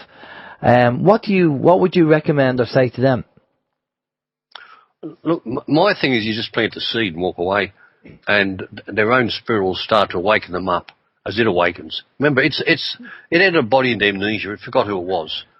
And over time, when you plant the seed, then it starts to bring more information. They start to look. And before they know it, they're on their own little journey of seeking more knowledge and awareness. Their little spirit in there is telling them a lot of the time, but, sometimes people are a bit too thick to, let it come through and recognise. But all of a sudden, one day, something might happen, and all of a sudden they'll recall, and then they may start on that journey. But you can't try to convince them. Just plant the seed. Just plant the seed and walk away. That's all. Okay. Yep. Tell me something, Steve. Have you come across, myself and Steve are saying the same digits over and over again? Whether it's 1111 or it's 111 or 2121, 13, this is 13. On the clock. The clock. All we're saying is 2020. We're saying the same sequence of numbers coming up over and over again. And we're not looking for it. Like, I'll give you an example, right? The other day, I stuck my dishwasher on, and it goes through a cycle for about 3 hours or something like that, right? Right, so it's a 3 hour cycle, right?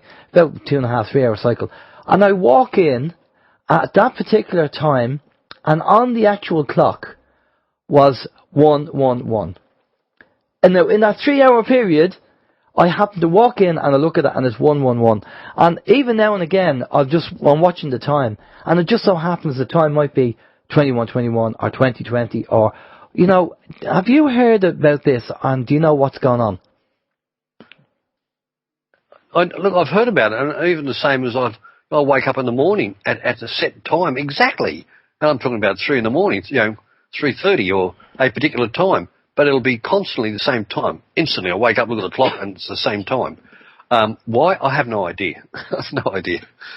Yeah, apparently we were told that we are recognising that this loop, because you said, the way you were saying that it repeats, that it repeats, that we're actually recognising that if it's happening to you as an individual, you're recognising the looping, because the looping apparently is going to stop now. That looping has now stopped. But what we are doing is recognising that looping has been taking place by saying these numbers over and over again. So, I'm sure there's more in-depth information, but that's all we were told. That's the case. I don't believe looping stopped, because what happens is everything is cycles of time. And if your example is, our Earth is spinning 360 degrees. It's travelling around the sun 360 degrees in a 12-month period. Every dimension you've ever had is recycling to the cycles of similarity. That's why you get, you sit on the court case and you listen to kids and going through the court, and the judge would say, "And what do you have to say for yourself before I pass sentence?" "I don't know, Your Honour, why I keep doing the same thing over and over." That's his spirit talking, saying he's stuck in time. "I don't know, Your Honour, we'll have a few beers, it's like something takes over." That's the spirit saying something's taken over, but no one's listening. Yeah. It's talking out of the kids as giving keys, but no one's listening. And people are stuck in moments of time. They are the recycles of time. And they'll keep reoccurring through time, right throughout your whole lifetime. Once you've locked that in, it's going to occur until we unfold time and space and dimension and change that moment from occurring in the future, which will loop time right now and change it. Okay, so people who are in situations where they keep repeating the same thing, because Einstein said that if you keep repeating the same thing over and over again, it's the height of ignorance. Now, no, they're stuck in time. They're stuck in time. And if they acknowledge it, if they break out of that and realise, hey, I'm doing the same thing over again, I have to change my pattern and change it to something different, that will get them out of the loop, I assume. Well, sometimes it's very hard to change, though. I know, yeah. Yeah, because a lot of the time, it's actually the soul and the programming that is looping the cycle of similarity for its own survival. You're only the host. Yeah, because you created it in the first place. It could be a victim mentality. In other words, some people just do the same thing because they like to get the attention and all that. Yeah. So even though they're doing it, they won't break over because of the benefits of it. Like they're in the comfort zone. Yeah, but then sometimes there could be people who, let's say a woman who's in an abusive relationship, but she won't leave because the husband, it only happens every now and again. He doesn't mean it. He loves me. If he's possessed with some other entity and it rears its head every now and again, and he may want to change, but from what we're hearing here this evening, that he can go to counsellors, and he can go to counselling session and see psychiatrists and psychologists, but it's not going to happen. Not unless he's aware of it. Not slightest. Yeah. I mean, you can go to counsel all you want. You go to see a psychiatrist all you want. You go to see a psychologist all you want. Remember, psychiatrists and psychologists, psych is this is their own teaching. Psych is study of the soul, and the soul are your experiences. So all they're doing is reading statistics of your experiences, but they're not getting to the cause of the effect. You need to access the cause of the effect to change the dimension, because it's all linked to dimensions. And unless the dimensions change, it will keep reproducing itself because it is alive and you're its host. Right. So when it comes to 2023 and this harvesting, is there going to be some kind of dimensional change then in 2023? Yes. I believe the two dimensions will merge. That's really interesting because when you look at the two dimensions and you go back to, I don't like religion, but you go back into religion and have a look at the records of the past cycle of time, and it says you can be standing beside a friend and with a twinkle of an eye they're gone and you're left standing. Well, to me that's the two dimensions. You'll either move into one or Groundhog Day, you're back here again to start again because you haven't dealt with your stuff yet. Okay, so that's why old people, before they die, revert back in time. It is a universal law. Old people, 80 years old, they revert back to 8 years old, and they relive in the trauma. The universe says, deal with stuff now so you don't have to move on and take it with you. Otherwise, you get stuck in time, and you're going to bring it through time, and you're going to reproduce it in the next cycle of time, because you haven't dealt with it. So, would we be talking about our shadow self and karma? Karma is the universal knowledge of compensation, to compensate for the imbalance and bring you back into balance. But the universal law says you're responsible for your thought, your word, your deed, and your action. Go have fun. But if you harm another, you will not escape the cycles of time. Okay. Whatever you do to another will then fall back onto you, and you will come back to experience it upon yourself, because you created that reality. Okay, because common law applies. You know, do enjoy yourself, have fun, but apply the fact no harm, loss, or injury. As long as you're not hurting anybody, affecting anybody like that, and just get on with your own life. That's the kind of the important things of life. What about, Steve? Yes. Just very quickly. Okay. With that mindset, what about the likes of, we've already said if you kill an animal, okay, well, we know what can happen there if you kill a human. What about a fly? Or a mosquito? No. What happens is you've got to look at the firmament. The spirit starts and moves through the firmament. To understand that, it moves through the different gases, the liquid, the rocks, the plankton, the plant life, insect life, animal life, and human life. If we just go back, let's go back to the minerals. And minerals are alive. Now what happens is minerals move through octanes. How did the old alchemy of the past create gold? Well, if you take the two cycles before that, the past and present, and you combine them, they create the future, which is the gold. And that's how alchemy can make gold. Now, when we move to the next level and we come up from, remember, there's the gases, there's the liquid, there's the rock, there's the plankton, there's the plant life, there's insect life, and the animal life and the human life. The dimension before us is animal life. If we kill an animal, then that spirit can continue living in us, and then we get people with Tourette's, barking like a dog and clucking like a chicken.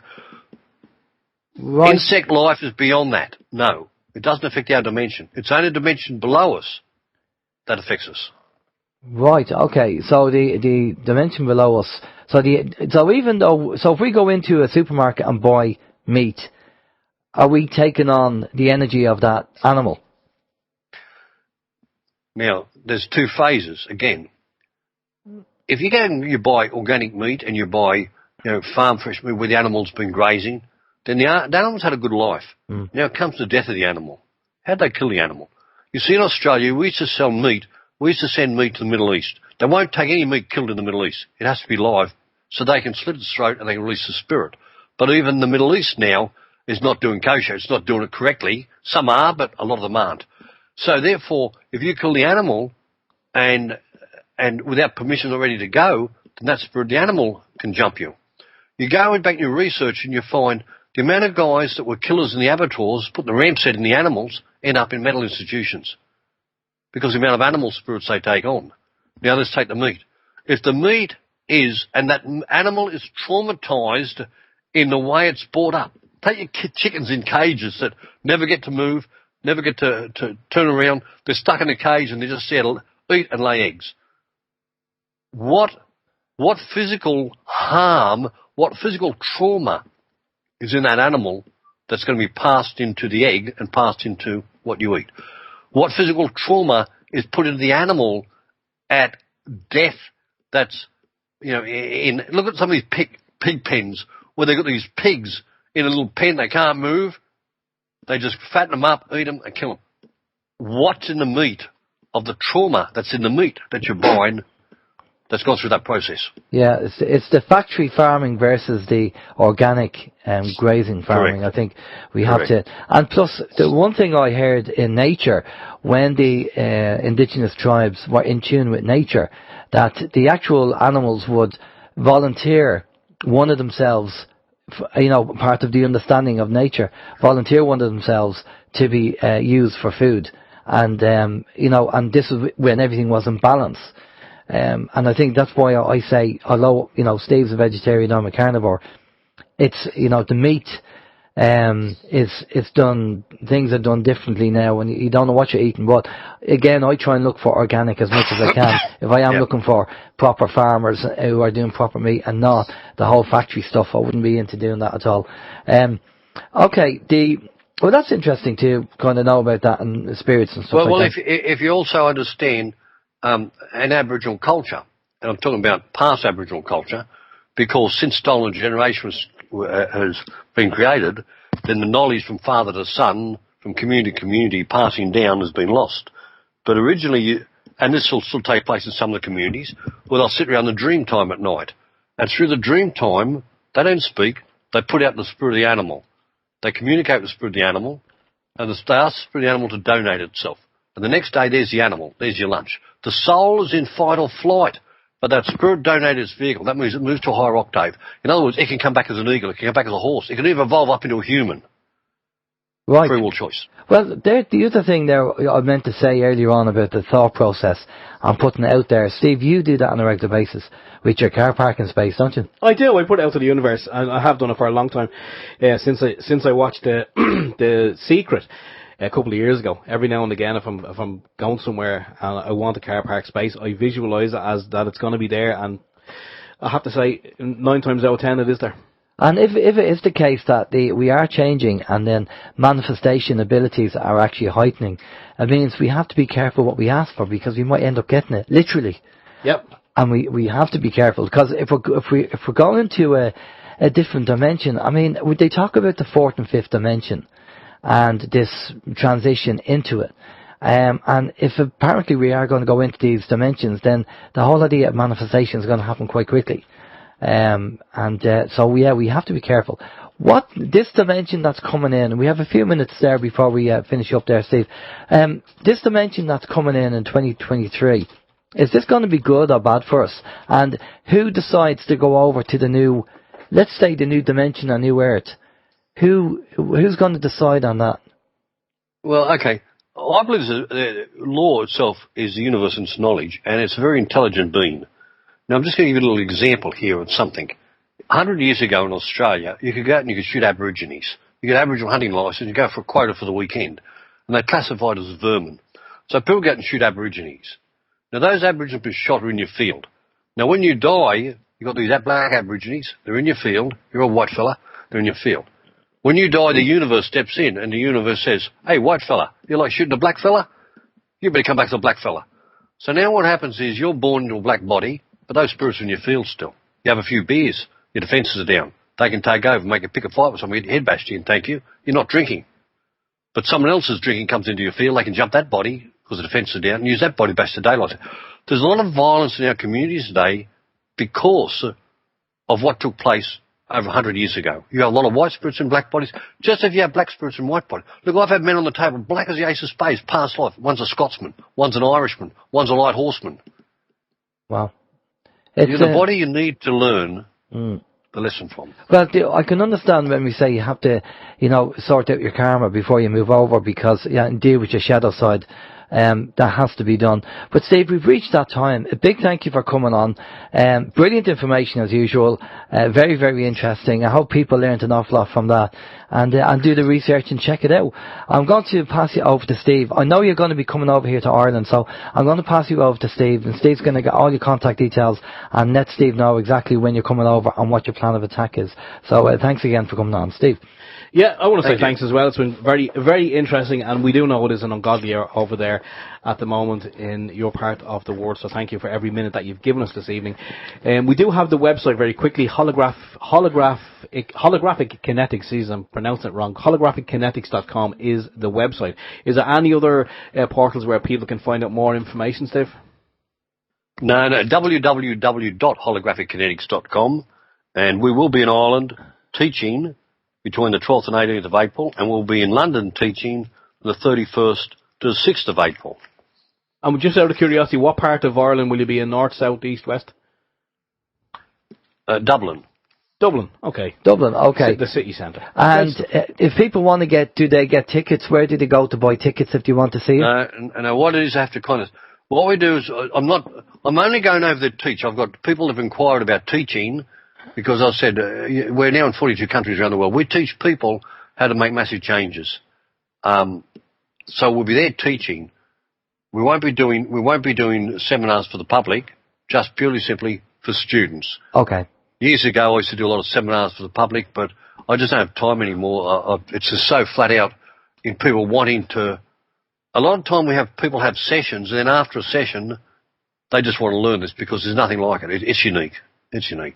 Right, okay, very interesting. Okay, well, it sounds very interesting, and it seems that your team are actually clearing up a lot of entities that people are experiencing. Yeah, and not just entities, don't focus on that. Too many people focus on that area of it. Okay. It's more that people are stuck in dimensions of time, and every creation is a separate dimension of time, so there are multi-dimensions within us alone. Right, okay. Well, it sounds like, you have your work cut out, but fair play for what you're doing. Thanks again for coming on, Steve. Much appreciated there.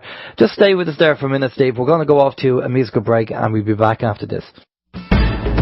This is Open Your Mind Radio on OYMradio.com and peoplesinternetradio.com. Yeah, that was just Men at Work and Who Can It Be Now. We played that one because obviously Steve is in Australia, and that's one of the songs. It's a great song, and it's a good little toe tapper. But when you listen to the lyrics of the song, it's exactly what he was talking about at the kind of midway through the show. When you listen to the lyrics about who can it be now, who is knocking at my door, don't come in, and all this sort of stuff.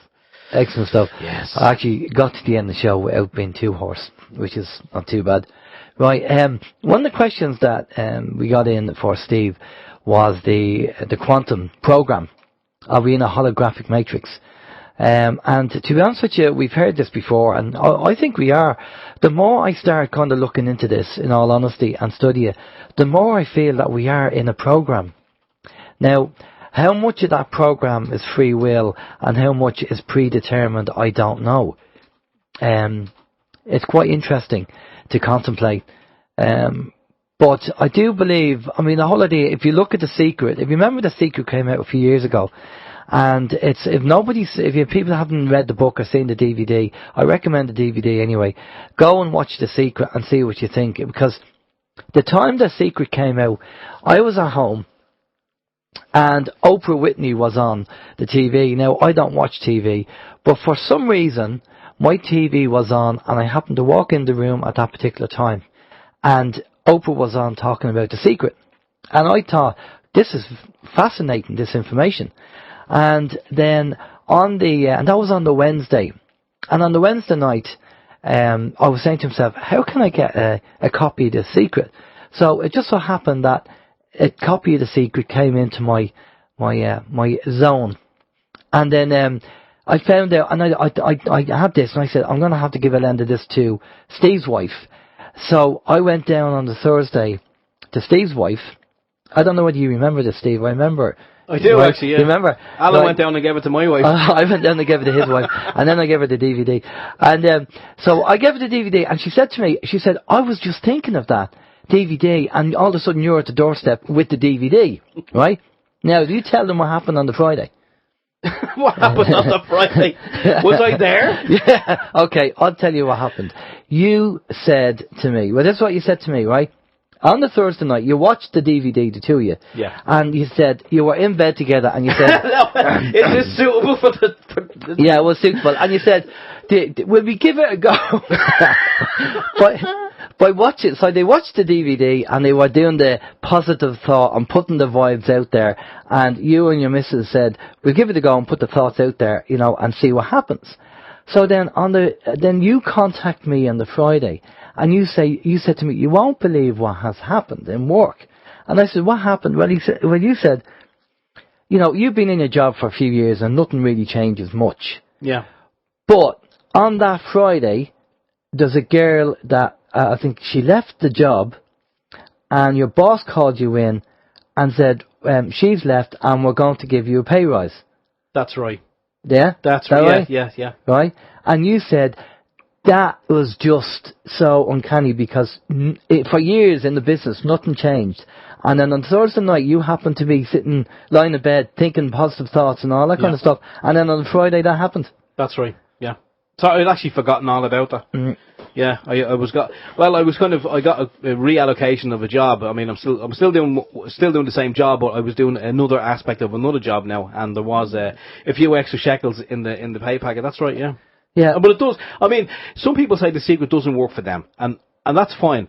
But I mean, I use it, but I only use it for parking spaces. I mean, there's probably loads of other things I could be doing, but I mean, I told you a couple of weeks ago, I was going into there's a town here in County Meath called Achohol, and I was going into Achohol with my daughter, and who may be my future son-in-law, I don't know. The jury's still out on that one. But he said, That's a bit young, isn't it? Well, yeah, but you know, it's serious. It seems to be. It's lasting the test of time. But anyway, 2 years anyway. But yeah, we were driving along, and the town was packed. It was a Saturday afternoon, and there was no parking to be had anywhere. And I said, don't worry, I'll get a parking space. And he says, yeah, no, you won't. And I said, I will. Watch this. Because I knew it's packed on a Saturday. So when we left the house, I was going, my parking space will be there. I know exactly where it's going to be. And as we drove down the street, there was a car in front. There was a car out in my parking space, and just as we were coming up, there was a car in front of me who didn't let me out at the junction, and I thought that was a bit rude of me. He sped up to get ahead of me, and he didn't let me out at a junction. But the car in my parking space pulled out at that moment where we arrived, but the car in front of me jumped into it. Ah, I see. However, he must have been using the secret as well. But then the car in front of the car, that, you know, space that he pulled out, so I got my space anyway. Right, okay, then you let down your man's tires, did you? Yeah, and I keyed his car. But no, I just said to my daughter's boyfriend, I said, that's the power of positive thinking. And he's looking at me going, how did you do that? And I said, it's no biggie. I said, it's nothing sinister. I said, if you believe in something, and if you believe strong enough that you already have it, and you take on the feelings of that, I have it already, it's mine. Yeah. I said, then, you know, the universe will give you what you ask for. Now, somebody said, Lynn said, what about passing a test? Well, if you're going to be doing a test, whether it's a driving test or whatever test, visualise yourself going in and getting 100% and passing the exam. Visualise yourself. It's all about visualisation and know that you've passed it. And to be honest with you, any test you do, you have 100%. What lets you down is you, as a person, probably not knowing the answers or not knowing the material. You know, the institute or the school or whatever, they give you the 100%. If you not know the answers, bring down the actual score. But what you need to do is visualise yourself going in and see yourself sitting down and getting all the answers right and getting 100%. Yeah, but as we say about the secret and how it works is, you can't just not study for an exam and then kind of put it to the universe, right, okay, give me 100%. It doesn't work that way. Yeah. What you have to do is you have to visualise yourself already having that piece of paper with 100% on it. Then the universe will put things in order. It'll give you what you need. So therefore, the universe might say to you, you might have a thought, and the thought might be, sit down and do some studying tonight, you know. And that's the universe telling you, this is what you need to do. And if you kind of go, I don't need to do that, you know, I'm going to get 100%. You won't. The universe will give you what you need in order to get you to where you want to be. Yeah. Now, there's great examples on The Secret of people being interviewed, and like one guy was in a hospital bed. He had an accident, and all he could do was move his eyes. And the doctor said, yeah, okay, well, that's it. That's your life now. All you can do is move your eyes. And he said, he communicated through his eyes, and he said, I'll be walking out of this hospital by Christmas, which is 6 months away. And the doctors were kind of laughing and going, yeah, right, that's not going to happen. 6 months later, through the power of positive thought and focusing on health and healing, he walked out of the actual hospital. And, you know, in all honesty, being a spiritual person myself, and I know Steve does his bit as well, especially on health issues, you focus on the positive stuff. Meditation is very good, but even if you can't meditate, even for 5 minutes, if you're sitting in the car, and you're waiting for somebody, close your eyes, visualize the negative energy, and blow it out. That inhale positive energy, exhale negative energy, and blow it out. Seriously, all that stuff is all good for you anyway, because we shouldn't really be shallow breathing. We should be breathing deep breaths, and we shouldn't be shallow breathing. A lot of people do shallow breathing, and it's not good for you. So it's good, even like 10 minutes or 5 minutes, if you're waiting for somebody, just close your eyes and breathe in and then breathe out and just relax. Because it's all good for your health. It's all positive stuff. Track down The Secret. You can read the book, but to be honest with you, I found the DVD to be much better and more interesting when you see the visual side. But if you're into meditation, and if you haven't done meditation, I recommend checking out meditation, because that's going to help as well in a big way. It's all about visualization. I do it sometimes with car park spaces as well. When I'm going shopping, I'll visualize a car park space, and I'll either get the space I want or a space near where I want, and I'm kind of happy with that, And we have to ask, the universe is there. We ask the universe, hey, if you don't tell the universe what you want, then how is it going to give it to you? But it can't be kind of, well, I want money and I want a yacht and I want a sports car and all that. I mean, that's just materialism and materialistic. But the universe will give you what you need to get that as well. Yeah. It could be a change of job. It could be many things. Yeah, and you have to be careful what you ask for, because there might be something you ask for, and the universe will go, well, we're going to give you that, and then they really do give it to you. No, as an example, I mean, if you say, okay, I want to have a check for 50,000 euro. I mean, in order for that to happen, maybe a close friend, relative, or loved one dies, and then you inherit 50,000. So I mean, and don't focus on the negative side. If you focus on, I never have money, well then guess what? The universe is going to say, okay, you never have money, we'll make sure that you don't have money. You visualize the positive and flip it around and say, yeah, I have loads of money.